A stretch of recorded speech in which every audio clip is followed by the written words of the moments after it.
Good morning to all. Today we are going to see about the condition is hydrocephalus. So let's start with the introduction. The name hydrocephalus is derived from the Greek word hydro, which means water, and cephalus, it's a head. So as the name implies, it's a condition. The primary characteristic is excessive accumulation of fluid in the brain. So hydrocephalus is the abnormal accumulation of cerebrospinal fluid in the intracranial spaces. So let's see about the what is cerebrospinal fluid? It is secreted in the choroid plexus, cerebral ventricle. So it is formed daily 150 ml and absorbed by the arachnoid villi. So next, it is normally found in 500 ml per day. The incidence of hydrocephalus without spinal bifida is approximately 1 in 2000 to 500 live birth, making it one of the most common developmental disabilities in children. In past 25 years, death rate associated with the hydrocephalus decreased from 54% to 5%, which means the highly efficient medical interventions in the society. Okay, so next we are going to see about the types of hydrocephalus. In first one is the communicating hydrocephalus and second one is the non-communicating hydrocephalus. And in that, communicating hydrocephalus is a condition that results when the arachnoid villi are unable to adequately reabsorb the CSF fluid and intraventricular or subarachnoid hemorrhage, any hemorrhage in the subarachnoid space, and infectious process such as the meningitis may also render to arachnoid villi to be the non-function. And next, non-communicating hydrocephalus. Non-communicating hydrocephalus is a condition that results when the ventricular system does not communicate with the arachnoid villi. Already we know that arachnoid villi is absorb the CSF fluid.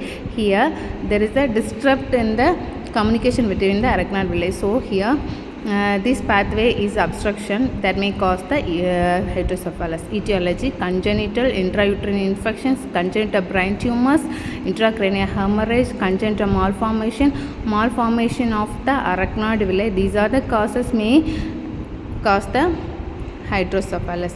And next, acquired type of hydrocephalus due to the inflammation, any trauma, neoplasms occupying the lesion like tuberculoma, subdural hematoma, or abscess or papilloma.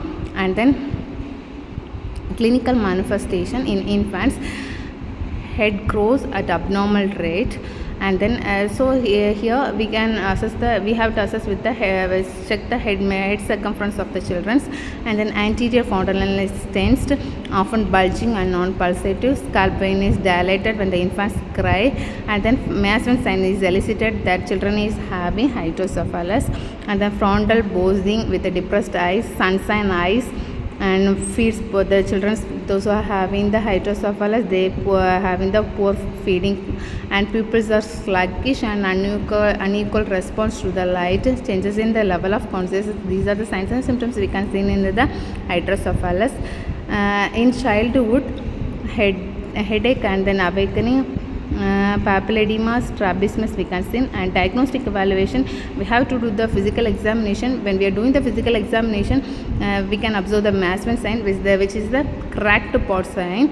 When we are percute the head, we can observe the cracked pot sign. And then positive transformation of the infant's head, and then ophthalmoscopy, MRI, CT scan, X-ray skull. These are the diagnostic evaluation we can done for the hydrocephalus. And next, move on the lumbar puncture also we have to do. And the next, medical management. First, our goal is reducing the intracranial pressure, prevention of management of complication, managing problem caused by the pathology, and then we have to reduce the osmotic pressure. And the surgical management. In surgical management, a shunt is made up